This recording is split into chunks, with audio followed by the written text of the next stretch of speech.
Hoje pela manhã foi uma bênção. Nem eu acreditei que eu falei aquilo que eu falei. Vocês me entenderam? Sabe quando você faz um negócio que você olha assim e você fala, rapaz, fui eu mesmo? Eu enxerguei um negócio naquele texto hoje de manhã. Eu vou fazer questão até de repetir, porque a família não estava aqui de manhã, talvez você não assistiu online. E é um negócio assim que eu acho que eu vou pregar muitas vezes ainda essa mensagem. Eu custo a pegar uma na veia assim, mas quando pega... Olha, gente, Gênesis 1, 26. Deixa eu repetir isso aqui rapidinho. Nós estamos com bastante tempo no cronômetro ali ainda. Eu faço questão, vou repetir isso aqui para frisar, porque eu quero pregar muito isso ainda. Criados para multiplicar, foi o título que demos ao sermão de hoje pela manhã. Criados para multiplicar. O da agora da noite é chamados para multiplicar. Mas vamos na sequência aí. Gênesis 1, 26. E Deus disse, façamos o ser humano à nossa imagem, conforme a nossa semelhança. Tenha ele domínio sobre os peixes do mar, sobre as aves do céu, todos os animais e tal. Assim Deus criou o ser humano à sua imagem.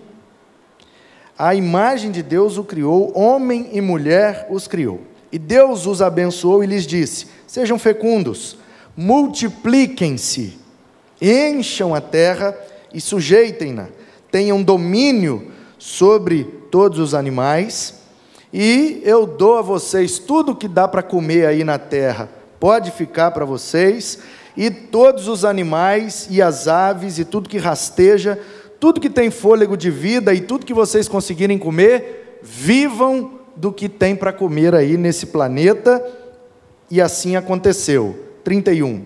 Deus viu tudo o que havia feito, e eis que era muito bom.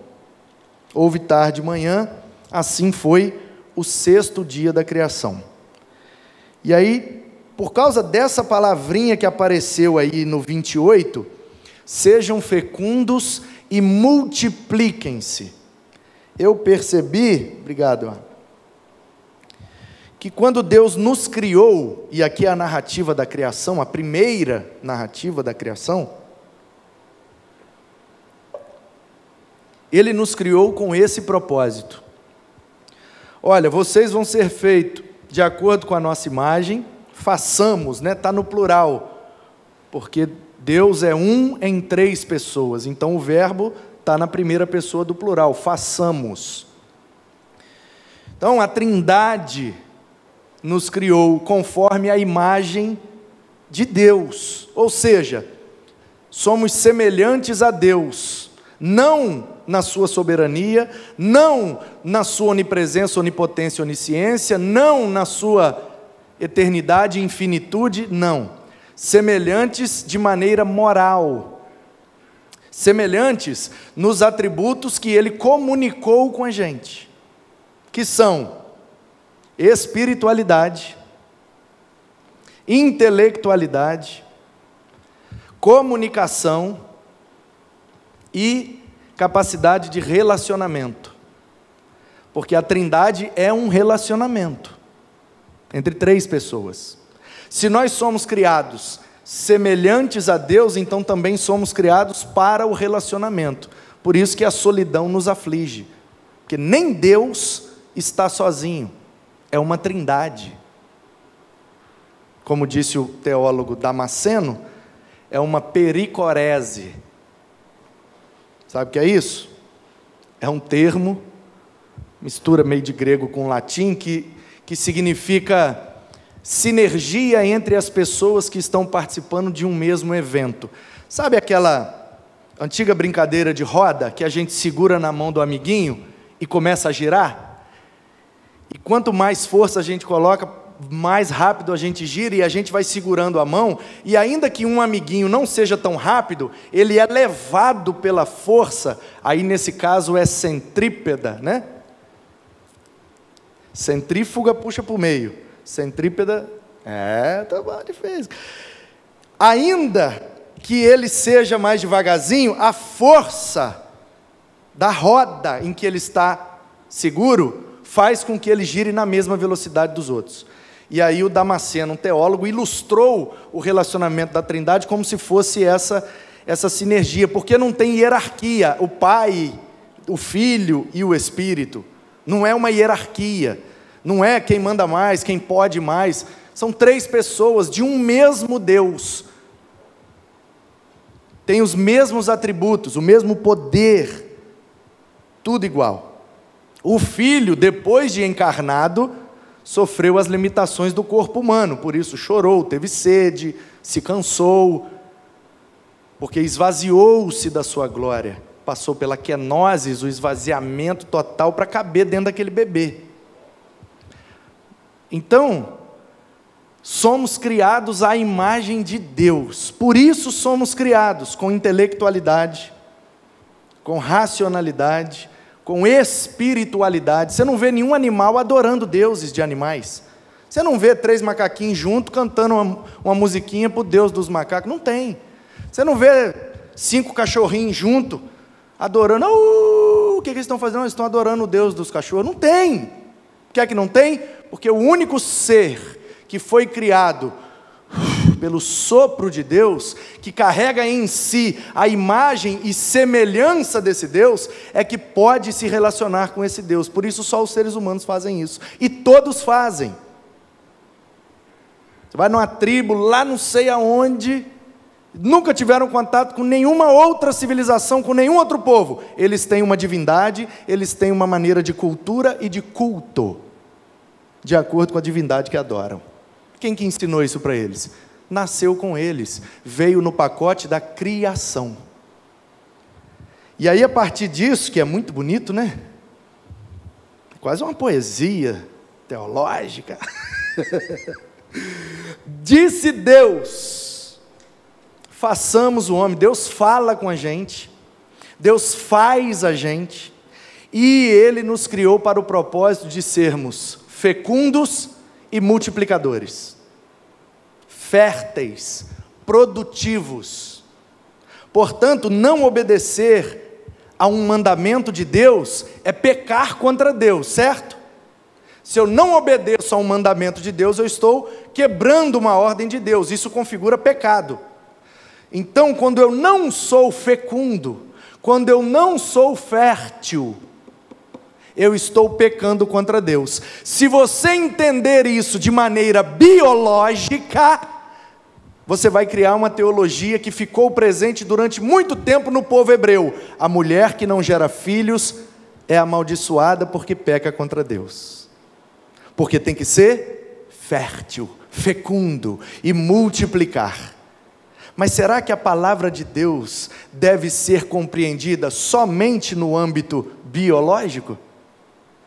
Me parece que o que Deus está dizendo é: vocês precisam produzir, frutificar, multiplicar, ainda que não seja pelo ventre.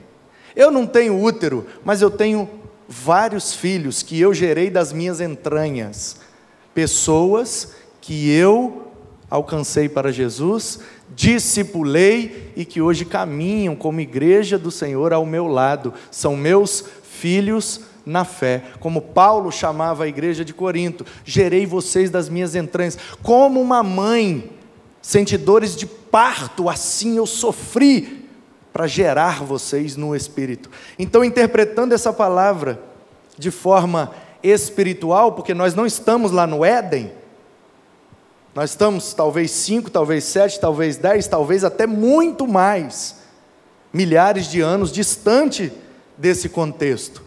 Quando Deus falou com o primeiro casal, era biológico: faz filho, porque eu fiz um planeta grandão, cabe muita gente aí. Mas trazendo para o meu dia, trazendo para o que Deus quer falar comigo hoje, essa palavra significa que eu fui criado para a multiplicação. Fui criado para gerar filhos, fui criado para gerar frutos, fui criado para multiplicar, e é isso que faz com que o meu Criador seja glorificado. Nossa, isso dá um livro, hein? Muito lindo. Falei que nem eu acreditei que foi eu que vi isso. Meu Deus do céu. Então vamos agora para de hoje à noite. Você pode dar um glória aí, irmão? Um amém, qualquer coisa? Você está de máscara, mas não está mudo não, né? Vamos então para o Gênesis 17 agora.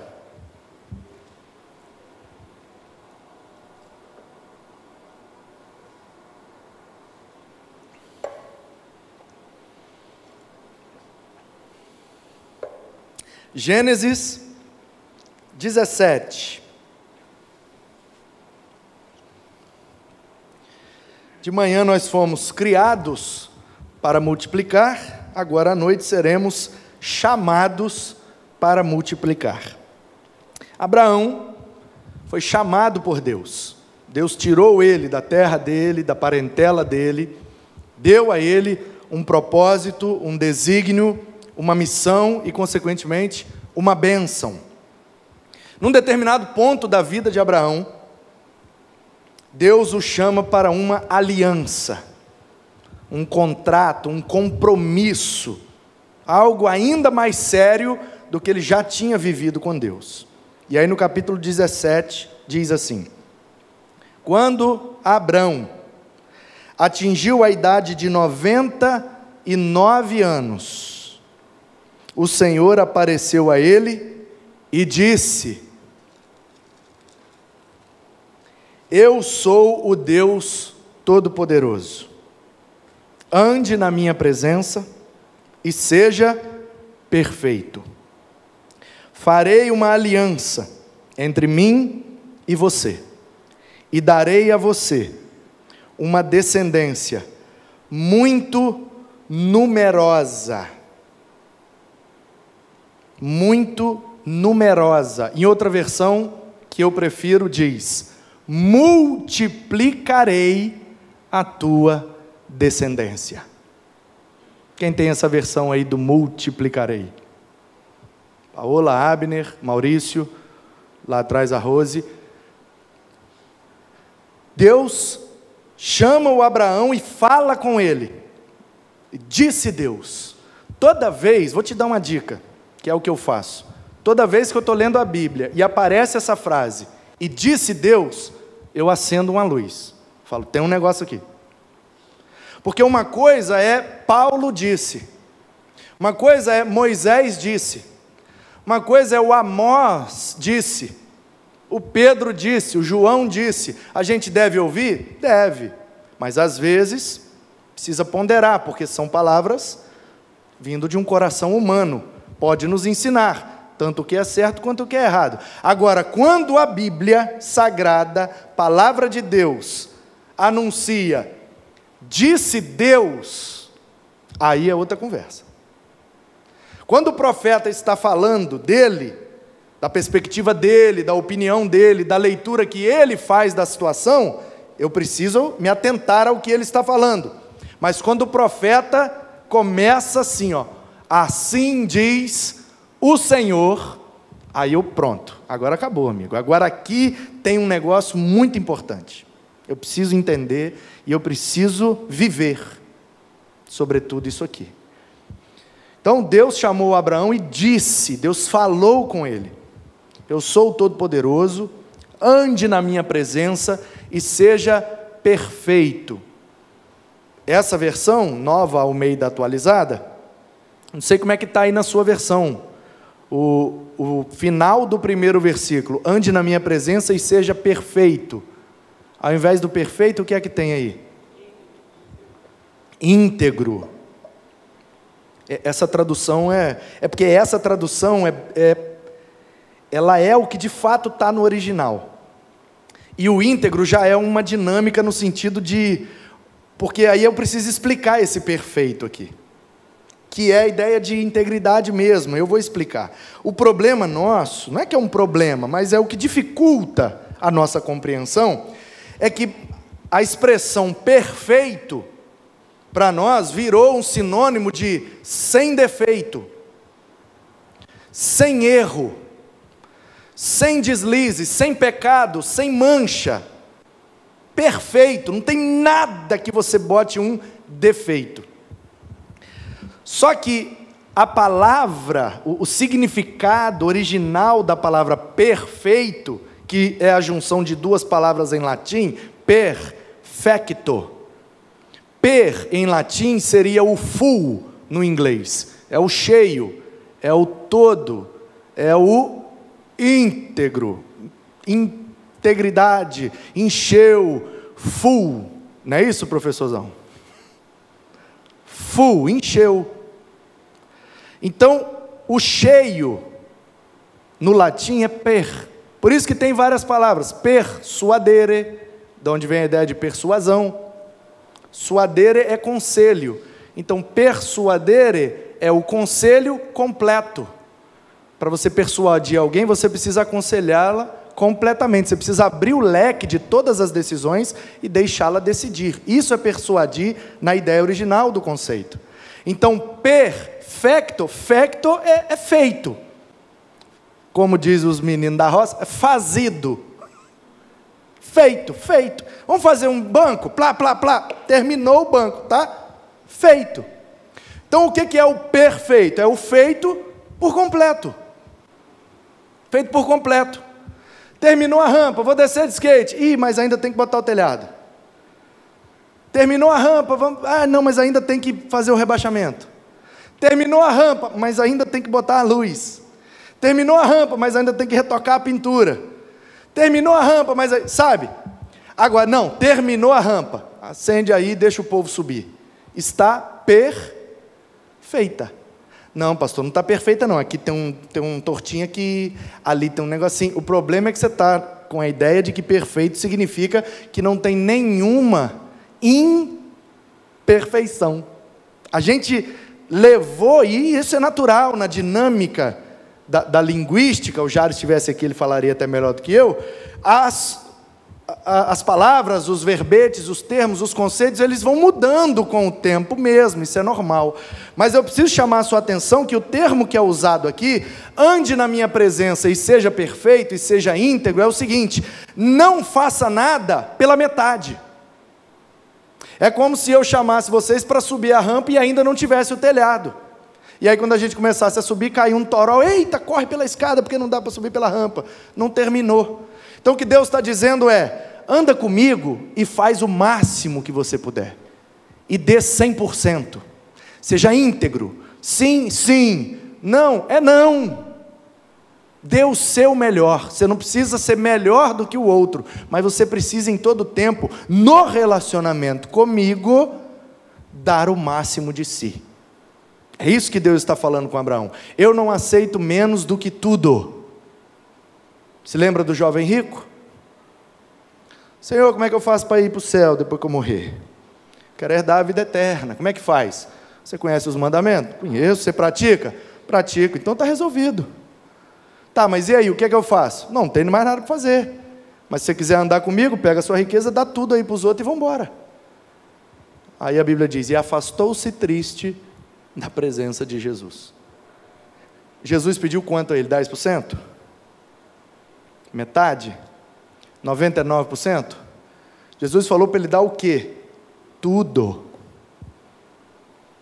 Por isso que para mim é irrisório, é fútil, chega a ser banal a discussão sobre o dízimo. Se é da graça, se é da lei, se é do Antigo, se é do Novo Testamento, se é isso, meu amigo, você não entendeu. A lei pede 10, é isso, porque já começa a percepção equivocada, de que Antigo Testamento é lei e Novo Testamento é graça. E disse Deus, façamos o homem conforme nossa imagem e semelhança. E aí, aqui é viagem da minha cabeça, um teatro, ilustração só para você entender. Aí tem a trindade aqui, façamos, né? Bora fazer o homem. Mas ele vai ter características nossas. Nós vamos comunicar uns atributos com eles. Eles vão ser espirituais, eles vão ser comunicativos, criativos, intelectuais, racionais. Temos que comunicar alguma coisa para dar a condição deles se relacionar com a gente. Porque se eles forem iguais às outras criações, não vai ter relacionamento. E Deus é onisciente, né? Sabe tudo e sabe até antes, presciente. Então eu imagino na presciência de Deus, Ele dizendo, mas você sabe que eles vão se rebelar contra a gente, né? Sabe que eles vão desobedecer, né? Sabe que eles vão errar e pecar, sabe, né? Não, sabemos. E ainda assim vai criar? Vamos, mas eles não merecem, eles vão se rebelar? Não, mas vamos criar assim mesmo. Quando você recebe algo que não merece, é graça. Então a graça de Deus está presente na Bíblia desde o primeiro versículo. Bereshit bara Elohim, et ha-samaim et ha-ares. No princípio criou Deus os céus e a terra. E dessa terra Ele tirou a matéria-prima para nos criar. Alguém aqui merecia? Alguém aqui fez algo por merecer o universo? Alguém fez algo para merecer um céu estrelado? Alguém aqui fez algo para merecer um pôr do sol lindo, alaranjado? Eu não fiz. Então, se eu não fiz e tenho, é graça. É graça. Tudo que eu recebo sem merecer é graça de Deus. O ar que eu respiro, eu pago. Eu fiz algo para merecer? Não, então é graça. Portanto, a graça de Deus está presente desde o início de toda a criação. Esse papo de que era lei virou graça, não vou por aí, não acho que é isso. Aliás, estou convicto de que não é isso. Era 10% e agora não tem mais. Aí a galera fala, agora não tem mais. Porque o problema todo é o dinheiro, você já reparou? Você conhece a pessoa de se mexer no dinheiro dela. O problema é o dinheiro. Se o dízimo não fosse dinheiro, fosse em horas trabalhadas, você tem que dar 10% das suas horas trabalhando aqui. Talvez não teria tanta discussão, mas como é o dinheiro, aí o troço garra. Então, o papo era 10% antes. E agora, não tem mais nada. Não tem mais nada? O que é que Jesus falou para os pescadores? Eu vou ficar aqui pescando com vocês, foi isso que ele falou? Arruma uma vaga para mim no seu barco, foi isso que Jesus falou? O que é que Jesus falou para os pescadores? Tira 10% dos peixes e me dá todo mês, foi isso que ele falou? Ele falou, deixem as redes e me sigam. Se lá era 10%, aqui é 100%. Tem gente que acha que diminuiu nada, aumentou. Mudou a pergunta, gente. A pergunta era, de tudo que eu tenho, quanto que o senhor quer? Aí ele disse, 10%. E nem é para mim, é só para sustentar os levitas aí. Que não tem terra. Então, já que vocês têm terra, tira 10% de cada tribo e traz para os meninos não passar fome, porque eles não têm terra. Eles vão cuidar do tabernáculo, eles vão viver do quê? Então traz vocês 10% aí para eles sobreviverem, pelo menos. Ah, pastor, então lá era comida? Claro que era. Ah, então lá era assim? Era, claro que era, ninguém está falando diferente. Então por que hoje a gente dá dinheiro? Ué, você recebe como? Seu pagamento? Em trigo? Você recebe sacos de trigo para você trazer 10% do trigo? Você recebe em vacas? Em cordeiros, para você trazer vaca e pedaço de pernil, de cordeiro? Não, meu amigo, você recebe em dinheiro. Então como é que a gente vai contribuir para termos um lugar onde todos usufruirão das benesses que aquele lugar proporciona? Um lugar para a gente se encontrar, para a gente se relacionar, para a gente ser treinados, capacitados, alimentados espiritualmente para cumprir nossa missão. Então precisamos de um espaço maior. Aí, não dá para pagar com trigo. Tem que pagar com dinheiro, tem que comprar o terreno, e aí? Ah não, mas tem que ser nas casas, até 10 pessoas, aí aumenta para 15, aí aumenta para 20, aí aumenta para 30, aí como é que você vai manter 30 pessoas dentro da sua casa, todo domingo, todo sábado, toda terça, sei lá que dia que você quer? Ah, não tinha que ter templo, beleza, se fosse um grupinho em cada casa, não precisava de templo. Aí o meu vizinho está lendo lá, ele não entende. Fala, pastor, o que é esse negócio aqui? Ó? Anda na minha presença e seja perfeito. Como é que Deus pediu para Abraão ser perfeito? Ele é homem, ele é pecador, ele não conseguiria ser perfeito. Não, porque o perfeito aí tem outro sentido, tem um sentido de terminar o que começou, ir até o fim, ser íntegro, dar o máximo. Ah, entendi, percebe? Aí ele já não entendeu, ele já veio na minha casa. Aí ele vai trabalhar, ele fala, rapaz, estava lendo a Bíblia, não entendi um negócio, fui lá no meu vizinho, um alemãozão grandão que tem ali no Guaranhões, vai lá que ele te explica, daqui a pouco já tem 2 lá em casa. Aí daqui a pouco tem 3, daqui a pouco tem 30, aí eu vou botar onde? Ah, então vamos alugar uma loja? Ah, vamos comprar um terreno? É assim que começou, gente. Não bota 350 cabeças numa sala de uma casa. Ah não, então vamos O grupo ali reúne na casa do Leandro, ali no Jockey, ali no jardim na casa do Natan, ali como é que chama ali onde você... Das Bento, né? Dos Aires, como é que é? Ilha dos Bento. Lá na Ilha dos Bento, na casa da Penha, ali na Gaivotas, lá no Aron, aí lá na Rocinha boa, lá da Ponta da Fruta, lá no David, e cada um no seu lugarzinho, beleza. Aí, vamos ficar só com esse mesmo grupo, aí a gente começa a ler a Bíblia e fala, não, ide pregar aí. Prega o Evangelho e anuncia. Aí as pessoas vão acreditando, aí a gente vai mandar elas para onde? Você é de onde? Eu sou do Jockey. Então, eu tenho que mandar ela para onde? Vai lá para a casa do Leandro. Eu sou do Jardim. Vai lá para a casa do Natan. Eu sou dos Bento. Vai para a casa da Penha. Daqui a pouco as casas estão tudo lotadas e eles estão me ligando, pastor, estão mandando o povo lá para casa, não tem comida que dá, não tem condição, não tem... Acabaram com o meu sofá, destruíram meu tapete. Entendeu? O povo acha que a gente quer comprar terreno, construir templo, Cristiano. Fazer rampa, telhado, mexer com acústica, com iluminação, com um monte de coisa. Porque a gente quer ficar rico, tomar dinheiro dos outros. É porque não cabe. Mas eu fui lá na casa do Leandro e gostei do jeito que o Leandro explicou. Mas você não mora lá na Ilha dos Bento? Moro. Mas você não gostou lá da casa da Penha? Não, eu amei a casa da Penha, mas eu preferi a explicação do Leandro. Aí daqui a pouco o pessoal da Ilha dos Bentos está indo para onde? Lá para a casa do Leandro. Deu para entender, irmãos? Se cada um aqui fizesse da sua casa um ponto de pregação, de estudo bíblico, e explicar a Bíblia para os seus vizinhos, não precisava de templo, mas levanta a mão quem quer fazer da sua casa um ponto de pregação, de estudo bíblico, toda semana tem gente no seu sofá para você explicar todas as perguntas, aconselhar de madrugada, atender, problema com casamento, filho usando droga e tudo. Levanta a mão quem quer aí. Aí Deus, sabendo disso, ele falou, não, vou pegar uns meninos meio doidos, que eles vão querer. Aí eu vou falar com eles, e vou chamá-los para uma aliança, e eles vão pegar o que eu coloquei neles, e vão multiplicar para outros, e assim, o povo de Deus vai se expandindo, vai crescendo e vai amadurecendo, até chegar à estatura do varão perfeito.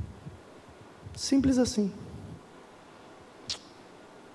Então, quando Deus chama o Abrão ainda aqui, ele já começa dando a credencial, eu sou o Todo-Poderoso, ande na minha presença, seja perfeito, seja íntegro, dê o seu melhor, não aceite menos do que o seu melhor, faça o melhor, faça tudo o que puder, o máximo, ao limite, seja terminado, termine, seja pleno, seja íntegro, perfecto. Assim, se você me ouvir, se você acreditar que eu sou o Todo-Poderoso, se você andar na minha presença e entregar o máximo, farei uma aliança contigo. Versículo 3. Abraão se prostrou. Está tudo ok aí? Está tudo ok? Então beleza, porque apagou ali para mim, mas de boa, né? Ok, beleza. Se prostrou, Abraão se prostrou com o rosto em terra, e Deus lhe falou. Olha a dinâmica desse texto, que coisa linda, gente. Chamado para multiplicar. Quando Deus chama a gente para uma dinâmica de cuidado e de multiplicação, é desse jeito que Ele faz. Ele fez com Abraão, mas Ele continua fazendo. Comigo, com você, e vai continuar fazendo. Ele nos chama e diz assim, olha só, está me ouvindo? Sou eu que estou falando. Opa, acho que é Deus, hein? Sou eu mesmo, o Todo-Poderoso. Ande na minha presença, faça o máximo, eu farei uma aliança com você, darei a você uma descendência muito numerosa, multiplicarei os teus descendentes. No dia que Deus fala isso aqui, Ele não tinha nenhum filho.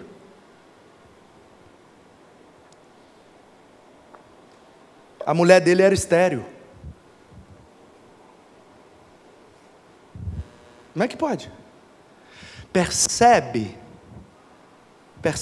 onde está o ponto da questão? A mulher do cara era estéril, ela não podia gerar filhos biológicos. Então Abraão, que aqui ainda era o Abrão, estava sendo chamado por Deus para ser um instrumento de multiplicação do seu DNA. Eu vou te dar descendentes com o seu mesmo DNA. Que eu botei em você, você vai passar para os outros. Mas a minha mulher não pode ter filho.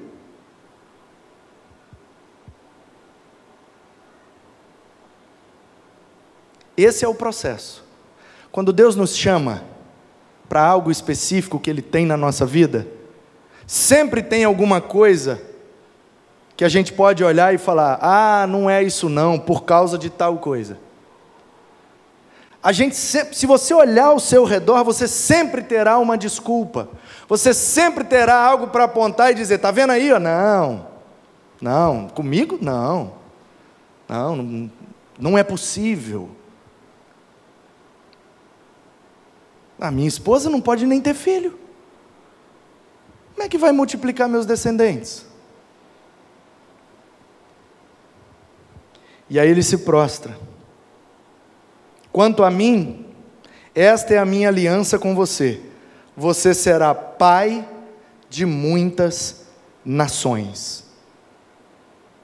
Porque o nome dele até agora é Avram, pai exaltado. Seria assim um paizão, pai top.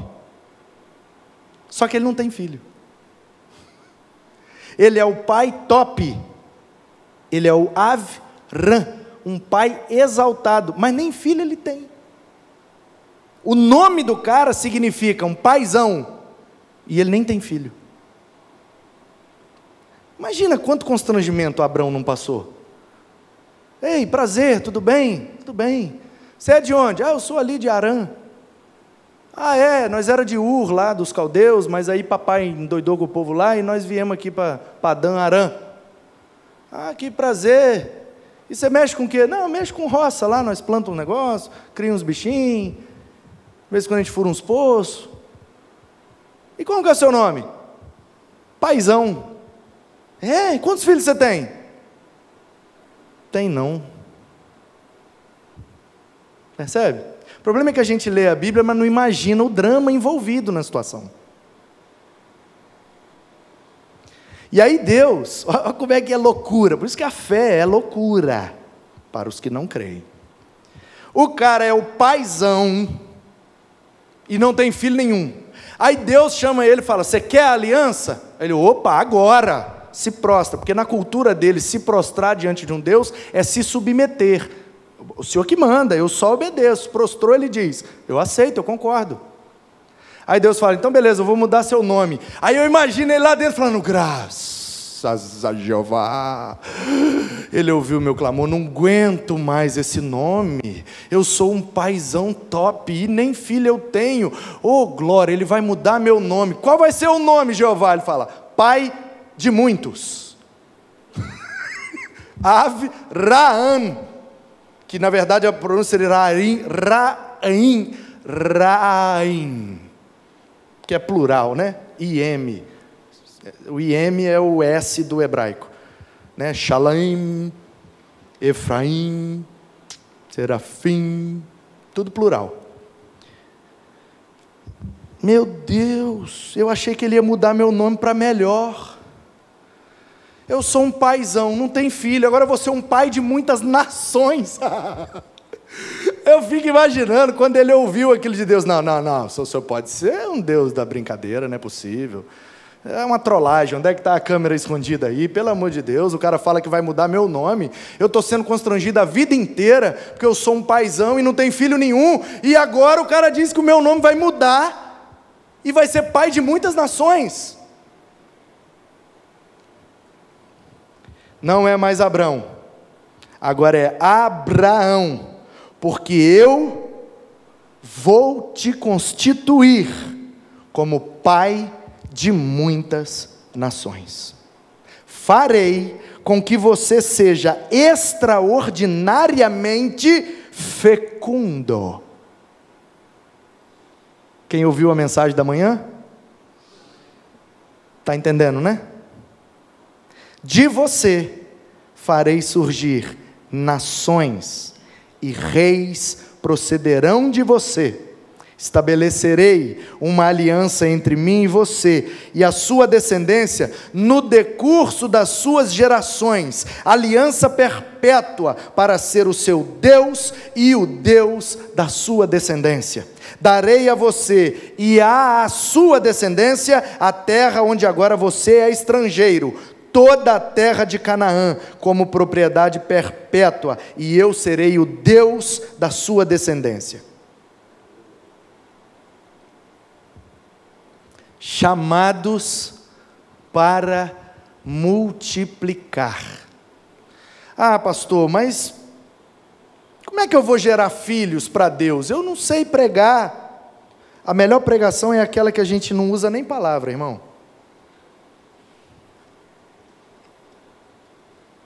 Pastor, mas como é que eu vou multiplicar? Como é que eu vou gerar filhos espirituais? Eu sou tímido.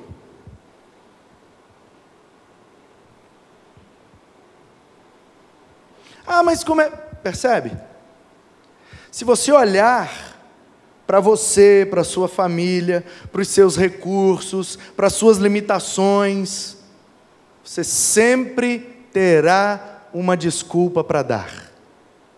Mas se você olhar para aquele que te chamou, se você olhar para aquele que te criou, se você olhar para aquele que colocou em você um fator multiplicador, se você olhar para aquele que tem feito uma aliança com você, se você olhar para aquele que te chamou para uma nova aliança no seu sangue, se você olhar para o autor e consumador da sua fé, você crerá e verá que é possível, mesmo sendo um, sem nenhum útero, gerar muito descendente. E esse cara creu, ouviu, se prostrou, obedeceu, e por isso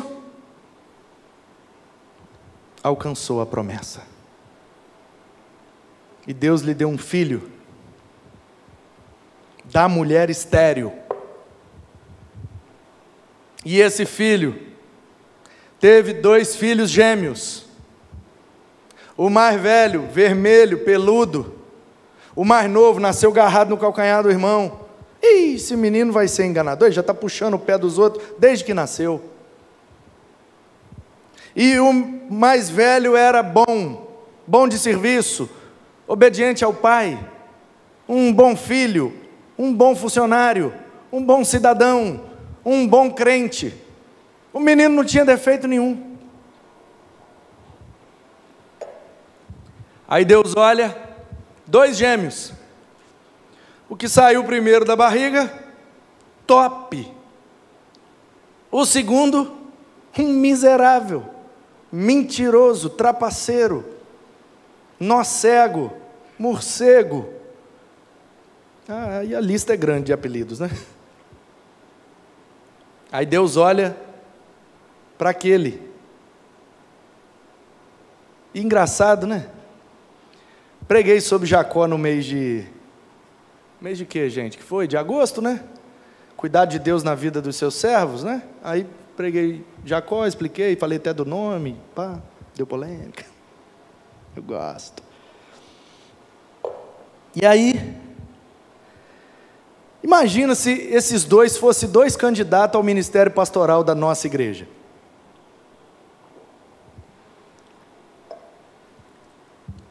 Eu vou aposentar, mas vou ficar aqui com vocês fazendo o processo de sucessão. trazer aqui 2 pastores para vocês ouvirem, conhecer a vida deles, fazer uma assembleia, o que vocês escolherem eu dou posse e depois eu vou aposentar. É só uma simulação.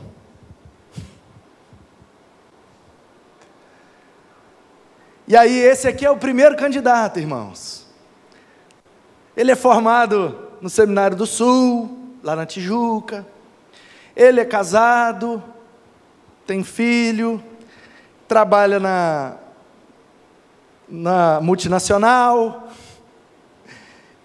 tem mais 2 faculdades, o pai dele é pastor, o vô dele é pastor, ele aí vai, entendeu? Currículo excelente, uma lista de referências, foi membro fundador de 3 igrejas, na hora de pregar, um cara calmo, sábio, tranquilo, sereno. Aí, ok, pastor, ouvimos o candidato pastor Esaú. Agora esse aqui é o segundo candidato. Ele fez supletivo, fez um seminário aqui do gospel, do gambá, do cor-de-abóbora, do azul, do amarelo, lá das Ilhas Canárias, à distância, online. Ele está no 3º casamento, só isso. E na hora de pregar ele não acha o texto, ele é estabanado, ele derrubou a jarra d'água, e aí tudo bem pastor, ouvimos, esse é o pastor Jacó, vamos para a assembleia, seja sincero, vamos para a assembleia, você vota no pastor Esaú, ou no pastor Jacó? Unânime, quem é o louco que vai votar numa miséria dessa? Até eu não voto, eu não sou Deus. Mas Deus escolheu Jacó.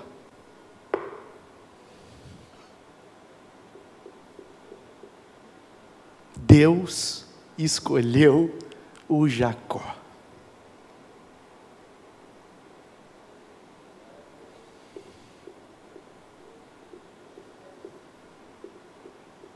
Deus escolheu o Jacó.